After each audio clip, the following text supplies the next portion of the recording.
ইতিহাস আমার ভীষণ ফেভারিট একটা বিষয়, আর তার সাথে সাহিত্য। আর এই দুটো বিষয়ের মেলবন্ধন দেখা যায় ঐতিহাসিক উপন্যাসে। ঐতিহাসিক উপন্যাস আমার ভীষণই পছন্দের একটা বিষয়। আর আজ চলে এসেছি তোমাদের জন্য কয়েকটি ঐতিহাসিক উপন্যাসের খোঁজ নিয়ে। তো প্রথম যে বইটির কথা তোমাদের বলবো সেটা হলো হুমায়ুন আহমেদের লেখা বাদশাহ ও নামদার। হুমায়ুন আহমেদ বাংলাদেশের অন্যতম জনপ্রিয় একজন লেখক এবং আমার নিজেরও খুব প্রিয় একজন লেখক। এই বইটা মোগল সম্রাট হুমায়ুনকে নিয়ে লেখা। সম্রাট হুমায়ুন একটা বিচিত্র চরিত্র, ভীষণ খামখেয়ালি একজন রাজা ছিলেন তিনি। রাজত্ব নিয়ে তার কোনো মাথা ব্যথা ছিল না। তিনি আমাদেরই মতন একজন ছিলেন, একজন বই প্রেমী, ভীষণ বই পড়তে ভালোবাসতেন। তার রাজসভার থেকে তিনি বেশি সময় কাটাতেন লাইব্রেরিতে। সম্রাট হুমায়ুনের লাইফস্টাইল কেমন ছিল, সে কিরকম ভাবে রাজত্ব করতো, তার জীবনে কি কি ট্র্যাজেডি এসেছিল, সেই সময়কার মোগল সাম্রাজ্যে অন্দরমহলে কি কি ধরনের খাবার খাওয়া হতো, রাজারা রাজ পরিবারের সদস্যরা কি ধরনের পোশাক আশাক পরতো, তাদের জীবন কেমন ছিল, সেই সবকিছু পুঙ্খানুপুঙ্খ ডিটেলস এই বইটিতে রয়েছে। এবং হুমায়ুন আহমেদের লেখার একটা সব থেকে প্লাস পয়েন্ট হচ্ছে ভীষণ সহজ সরল ভাষায় উনি বিভিন্ন কঠিন বিষয়কে ব্যক্ত করতে পারেন, যেটা দেখা যায় সত্যজিৎ রায় এবং বিভূতিভূষণ বন্দ্যোপাধ্যায়ের লেখার যদি তুমি ভক্ত হয়ে থাকো, তো হুমায়ুন আহমেদের লেখাও তোমার ভীষণ ভালো লাগবে। তো এই বইটি আমার ওয়ান অফ মাই ফেভারিট ঐতিহাসিক উপন্যাস। তো এটা হাইলি রেকমেন্ডেড বুকস। এই বইটা আমি ফ্লিপকার্ট থেকে অনলাইনে নিয়েছি। বইটির মুদ্রিত মূল্য হচ্ছে 200 টাকা। দাম হিসেবে বইয়ের কোয়ালিটি, বাইন্ডিং সবকিছু প্রচ্ছদ অসাধারণ। আর কি বলবো, ভীষণ ইজি টু ক্যারি। তো এরপরে যে বইটার কথা বলবো সেটা হলো শরদিন্দু অমনিবাস তৃতীয় খণ্ড। শরদিন্দু শরদিন্দু বন্দ্যোপাধ্যায়ের গল্প তোমরা সানডে সাসপেন্সে শুনেছো, আমিও শুনেছি, এবং সেখান থেকেই ঐতিহাসিক উপন্যাসের প্রতি আমার ভালো লাগা তৈরি। তো ওনার বিভিন্ন গল্পগুলো বিভিন্ন খণ্ডে বিভক্ত রয়েছে। আর ওনার যে অনেক ঐতিহাসিক উপন্যাস রয়েছে, ঐতিহাসিক সমগ্র রয়েছে, যেটার দাম প্রায় 1000 থেকে 1500। কিন্তু এই খণ্ডটিতে ওনার যে 5টা বিখ্যাত ঐতিহাসিক উপন্যাস রয়েছে সেইগুলো মিলিয়ে এই তৃতীয় খণ্ডটা তৈরি হয়েছে।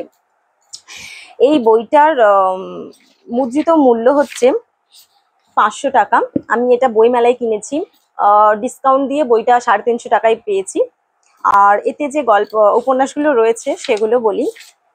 5টা মোট উপন্যাস রয়েছে: কালের মন্দিরা, গৌর মল্লার, কুমার সম্ভবের কবি, তুঙ্গভদ্রার তীরে, আর তুমি সন্ধ্যার মেঘ।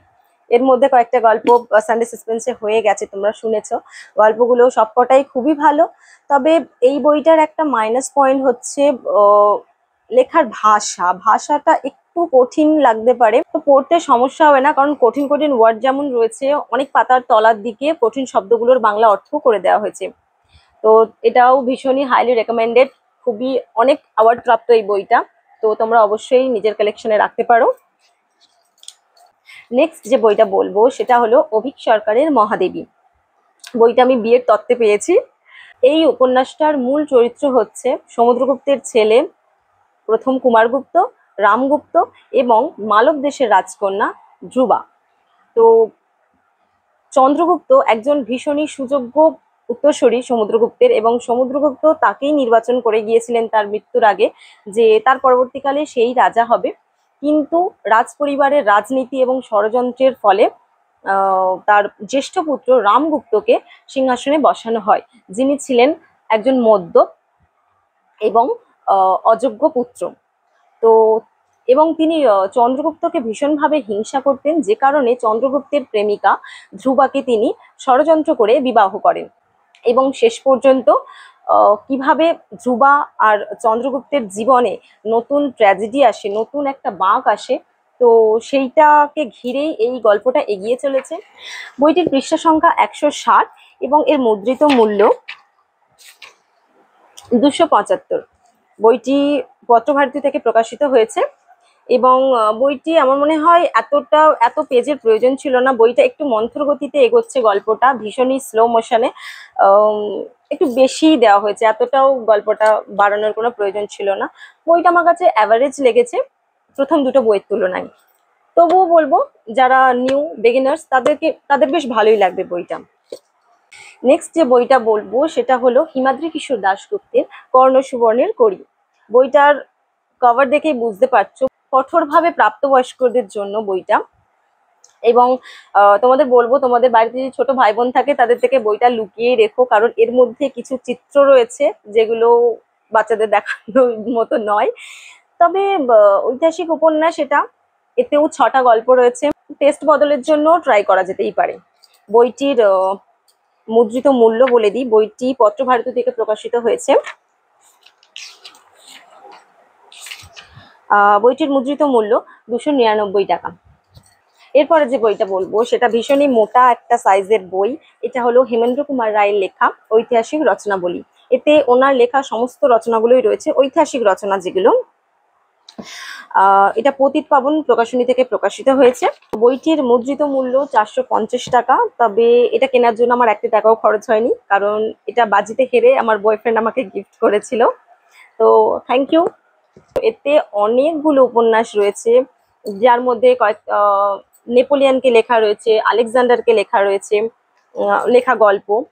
তো গল্পগুলো আমি বলবো যে শরদিন্দু বন্দ্যোপাধ্যায় বা হুমায়ুন আহমেদ বা ওনাদের যে লেখার যে লেভেল, তার তুলনায় একটু আমার কম মনে হয়েছে। এটা যারা নতুন পড়া শুরু করছো গল্প, তাদের জন্য আমি এটা রেকমেন্ড করব। তবে যারা অনেক গল্প পড়ে ফেলেছো, অনেক উপন্যাস পড়ে ফেলেছো, তাদের একটু সাধারণ মনে হবে।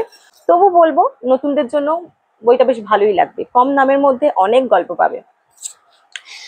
Last but not the least, এটাকে ঠিক উপন্যাস বলা চলে না, এটা ইতিহাস নির্ভর একটা তথ্যভিত্তিক বই।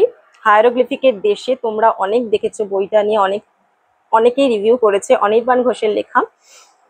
গল্পের আঙ্গিকে বিভিন্ন ইতিহাস, মিশরের পিরামিড, মমি, এইসব নিয়ে বিভিন্ন তথ্যের ঠাসা বইটা। আর সব থেকে প্লাস পয়েন্ট হচ্ছে এই বইয়ে যে ছবিগুলো রয়েছে, অয়েলি পেজ, ভীষণই সুন্দর গ্লসি পেপার, আর প্রচুর প্রচুর ছবি রয়েছে।